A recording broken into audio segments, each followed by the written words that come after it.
Kalau dilihat dari sisi kesehatan nih dok, sebenarnya perlu nggak sih kita menurunkan berat badan setelah kita melahirkan? Nah, apakah kalau misalnya kita mengalami kenaikan berat badan yang signifikan setelah melahirkan, habis itu kita tidak berusaha untuk menurunkannya, apakah ada dampak untuk kesehatan kita?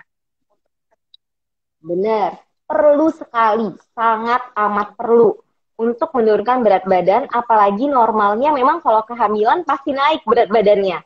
Kalau nggak mungkin hamil, karena pasti Betul, ada betul. kenaikan. Karena ada janinnya, kemudian payudaranya pasti membesar, kemudian cairannya juga bertambah, massa lemaknya juga bertambah. Yang mau saya highlight adalah kita hamil kita karena saya juga baru aja selesai menyusui nih, bukan selesai, saya sedang masa menyusui ya. Jadi pada saat hamil ada penumpukan massa lemak. Nah, penumpukan massa lemak ini, sel lemak itu adalah sel yang kepo nih, Mbak. Jadi keponya itu kalau dia banyak, dia suka ngobrol gitu, kerjaannya gosip aja.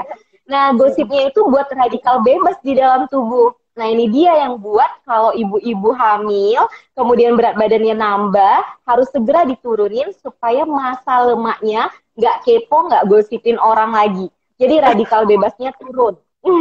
Kalau radikal bebasnya turun, resiko terkena penyakit metabolik seperti sakit gula, kemudian darah tinggi, hiperkolesterol dan sebagainya, serangan jantung, stroke dan sebagainya juga akan menurun. Jadi harus diturunkan, harus. Naiknya cuma dikit kok dok, tetap harus mencapai berat badan ideal dengan komposisi massa otot yang massa lemak juga normal. Itu sangat penting.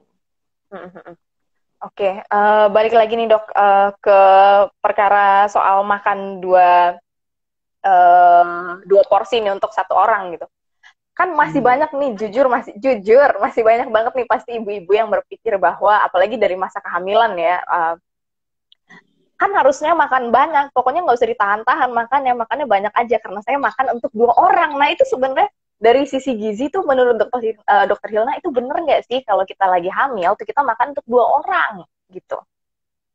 Ya, jadi kalau kita lagi hamil, yang benar adalah jumlah yang masuk dari makanan harus bertambah. Tapi kalau 2 piring sama sekali tidak benar. Trimester 1 misalnya, bayinya kecil. Ibu-ibu pernah USG pasti ya kalau trimester 1, itu bayinya paling cuma berapa gram, ukurannya juga cuma pakai sentimeter gitu ya. Terus mau dicekokin 1 piring, ya nggak bisa. Jadi naiknya cuma 180 kilokalori per hari. Jadi kalau mau dibagi 3 porsi, setiap penambahan setiap kali makannya itu cuma 50 kilokalori.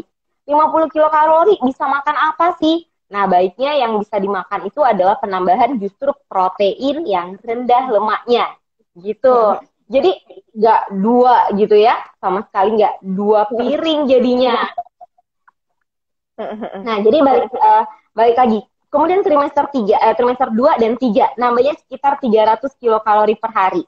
Nambahnya sekitar berapa? Proteinnya lagi yang diperlukan. 300 kalori ditambah 20 gram protein. Itu bisa didapatkan dari penambahan sumber protein hewani sebanyak 3 porsi atau gampangnya daging ayam tanpa kulit sebanyak 100 sampai 120 gram per hari. Atau kalau mau ditambah ikan juga boleh. Ikan yang tidak digoreng itu bisa ditambahkan sekitar 110 sampai 130 gram per harinya.